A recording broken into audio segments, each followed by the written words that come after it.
Howdy! Sorry that it's kind of been a while. Today is Sunday, so I don't think this video is coming out until either late tonight or tomorrow. And that's my bad. Things have been a lot. I've worked so much this week. I've worked 5 out of the 7 days. So we're chill. I'm gonna hopefully get back to a more regular schedule soon. And I really haven't made any short form videos. Please bear with me right now. Anyways, today I wanted to talk about journaling because I have finished my first journal. So, I've actually had this journal for really since I awakened. So, about August of 2024. There we go. That was when I first, more like in July, I really discovered what therianthropy even was, and was just kind of like, huh, that's really cool. Not me though. It is me. And I just was like, I gotta really write these things down. Like, I'm having these thoughts and feelings that I've never considered before, and I need somewhere to express them. So I did. This journal has stayed with me since then. I've put in so many hours of writing and vocabulary and drawing and poetry, and it has been imperative to my journey as a non-human. I absolutely recommend journaling in some form to every being, especially if you're Alterhuman. There's a lot to think about when it comes to these identities. There are so many possibilities. There's a lot of terms that you need to learn. There's a lot of history. It can be really difficult to just kind of cram all of that in your noodle. So writing it down can be really helpful. So that was kind of the first thing I did. Before trying to put a label on anything that I was feeling, I wanted to learn the most I could about the community. So really, the first things that I did in this journal were write down some vocab. Very first page, introductory vocabulary. And throughout the book, as I learned more and more, I would write down more things like, what is concept kin? What is the concept of misanthropy? What are voluntary Alterhuman identities? Things like that. I wrote so much when I first awakened. I just was trying to explore what in the world I was even feeling, what I was, and I was just trying to explore what in the world I was feeling and what I am, what I was. I kind of always knew that I was a canine, grew up around dogs, just felt very connected to dogs. I would play pretend as a dog. I drew myself with dog features. I play with my dogs as if I was a dog, and I still do. My first journal entry is about me knowing that I am canine, just not knowing what yet. A lot of this is also research into different kinds of things that I could be. I did a lot of research on coyotes because I identified as a coyote for a really long time. Because I was just trying to figure out what canine I could be, and I delved into research based off of things that I had already experienced. I also would explore more things around gear and things that pieces of media that I connected to.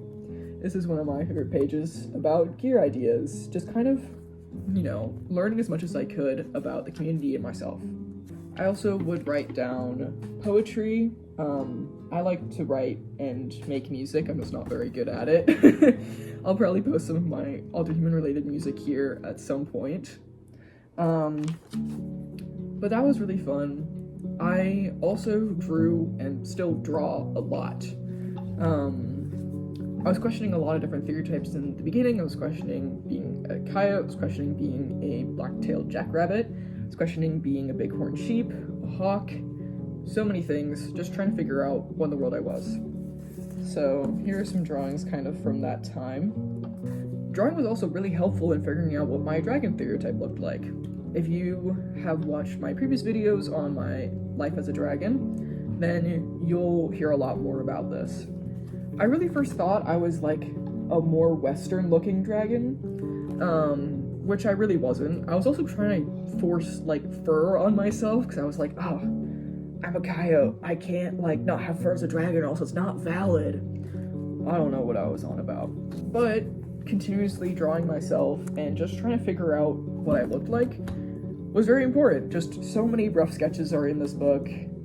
Drawing was also a great way of expressing my feelings, whether they be good or bad. It's just also really fun to like do collage pages and like just have fun expressing yourself through a journal medium. This is kind of a fun collage page of some of my coat guide drawings. And I just had a lot of fun, like, you know, putting in different scraps of cool paper I found, different leaves, feathers, stickers, another collage page.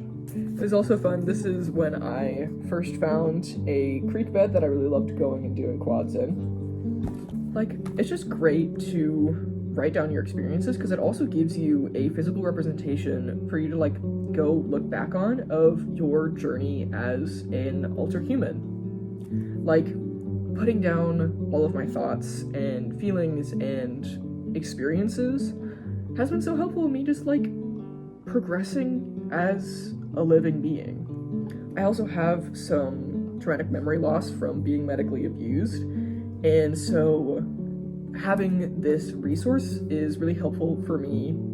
It kind of started as I was recovering from that abuse. Also, venting is good for you. Vent art is good for you because it's all about expression. It's all about how in the world am I feeling? So then you can actually work through those feelings. Actually feeling your feelings is so important. Here's one from recently. I absolutely recommend writing down your feelings. Whether that be in a physical journal like this, in the notes app on your phone, on a blog. I personally like having something physical like this journal because I also really just love art and I love doing art on here. But not everyone is safe enough to do that, so having something more ephemeral like a notes app where you can block notes or you can just delete them can also be an option. It's also great when you don't really have anyone to talk to about this. I didn't really know about Tumblr at this time. I didn't know there was such an active community on Tumblr. And so I was kind of just watching low-key embarrassing like YouTube compilations of TikToks, but of course they were like hardly experience based. It was crafting or quads. So it can be great to write down your experiences if you're not able to or don't know how to connect with the community. Anyways, I think that's really all I want to say on this topic. I think the last thing I want to do is read you a journal entry from Theory Day. I think I'm also going to play like video clips of some of my really old quads because I've been, you know, practicing quadrobics both as a method of expression and also as exercise, since I just find it fun and I'm into exercise. Reflecting on over a year of being awakened, I have so much to think about. It's been a turbulent time in my life. Now, as I reach my second Theory Entropy Day, things are still moving fast, but I feel more equipped to deal with that. This community that I found and my new understanding of self have fortified me on my journey. I have reached new levels of confidence and self-acceptance after years of shame. I'm growing up, nearing the end of my first semester as a senior. I'm nervous for my future, but I am so grateful to have this knowledge and this community to encourage me. Happy Theory Entropy Day. Anyways, I'll see y'all in the next one, whenever that might be. Thank you for all your support. Also, it's really nice building more and more of a community, and I'm excited to see where this page will go. Bye!